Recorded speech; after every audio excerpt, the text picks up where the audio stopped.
this is Rick Adams from Practical CSM, and I thought I'd just do a really quick recording about the Silicon Valley Bank failure recently.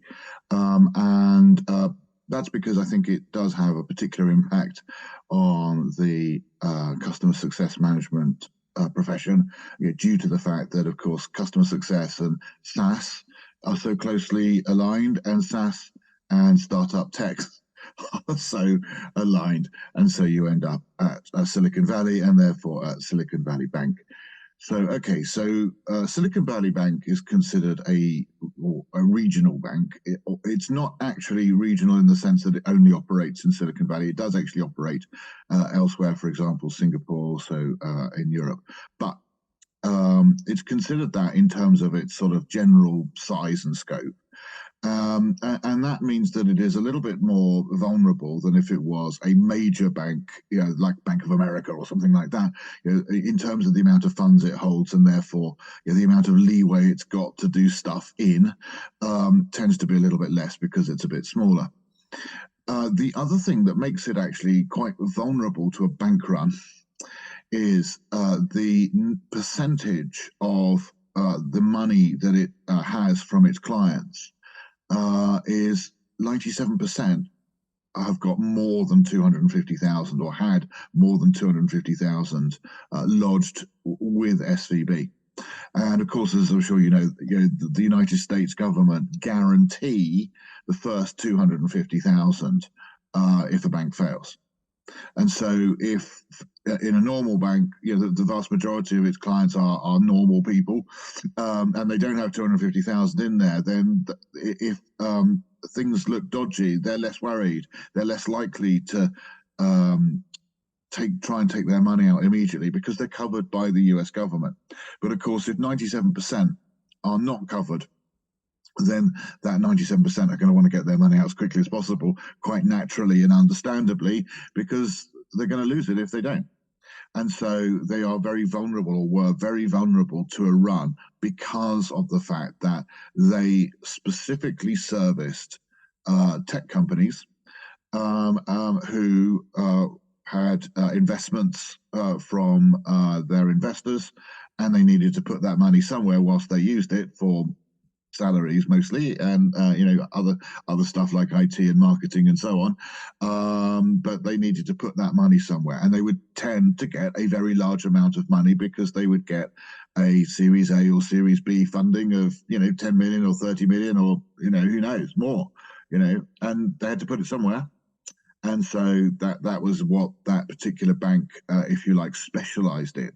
And in fact, to the extent that some investors would actually recommend or even insist upon that bank being used. And in fact, it was considered up to very shortly before it failed, it was considered to be one of the leading banks, one of the most reliable, and one of the best. So what happened? Because it went from a very short period of time from being recommended as being, oh yes, very safe, very secure, they know what they're doing, they're fantastic, doing a fantastic job, to having this massive bank run. Well, of course, first of all, we saw they were quite susceptible because of the makeup of their clients are going to panic in a situation where there is going to be a potential issue and are going to cause a run on the bank. And then what happened was that during the COVID period, the SVB grew massively, and there was a lot of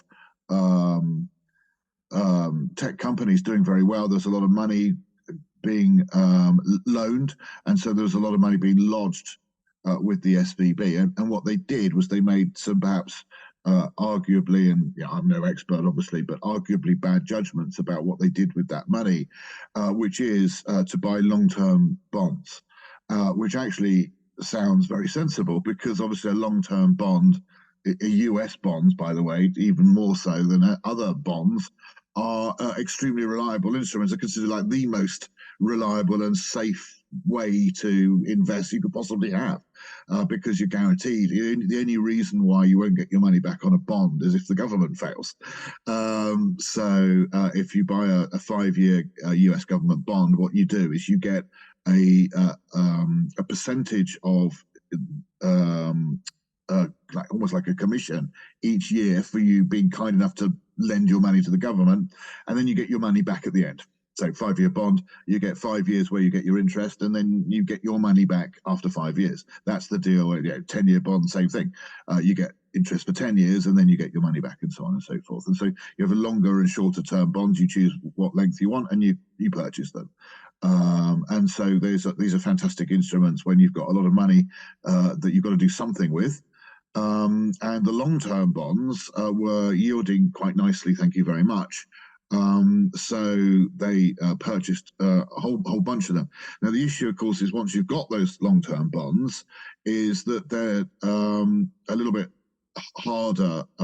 You haven't got cash now, so you've got to sort of liquidate the bonds to get your cash if there's a run on your bank. So actually, SVB had the money; it was just invested in bonds. And then what happened was the value of the long-term bonds went rapidly downhill because of interest. So because interest went up, the value of the bonds went down. The bank didn't do anything about it until it was too late. There was a recognition in the marketplace that SVB was vulnerable. People panicked. People started to withdraw their money. SVB were too late to stop that from happening by reassuring everybody. And so they very quickly found themselves in a situation where they could not meet the requirement for cash coming out of the bank, and therefore, obviously, they failed. And that was, in a nutshell, what happened, as I understand it. I am not a banking expert or indeed a money expert in any way, but that is my layman's understanding of what happened. So why is this important to us in customer success management? Well, for many of us, it may not be at all. But a lot of startup techs obviously are employing customer success teams, and customer success very much is a software as a service. That's where it came from in the first place. And of course, there are many customer success teams for whom their organization are absolutely that type of company. They have first, second, third round investment. They're a tech startup. Their money may well have been lodged with SVB. And the thing about tech startups is that they totally rely upon their capital for being able to run. You see a normal company, inverted commas, whatever that might be, a supermarket or a restaurant or a manufacturer. Where does their money come from?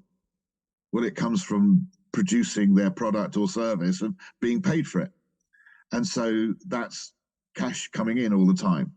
And generally speaking, for those organizations, you pay your expenses, staff and facilities and raw materials. You pay for it out of the profits from what you sell. Tech startups, not so much. Tech startups very commonly will actually pay their, and particularly the big thing is salaries, will pay their expenses out of the capital that they've been given by their investors.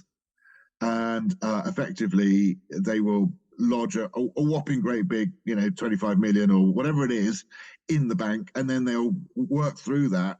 But by the time they've worked through that, they'll have got their next round of investment to put in the bank.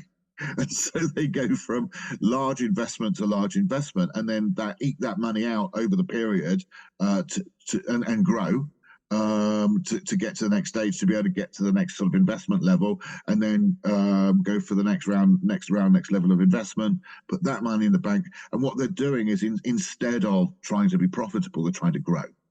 Okay, so it's a different strategy, if you like. Not necessarily saying it's worse, just saying it's different to a normal organization. And so that makes them very vulnerable, of course, if their bank fails with all their money in it, because they've got 20 million in, not 250,000, and all that the government guarantees is the first 250,000, and then your bank suddenly is, sorry, you can't make any withdrawals anymore because we failed. How do you pay your staff? And so that is the situation that, very regrettably and very unfortunately, that some startup tech companies are in that position at the moment. And that is why it affects customer success management, as a profession.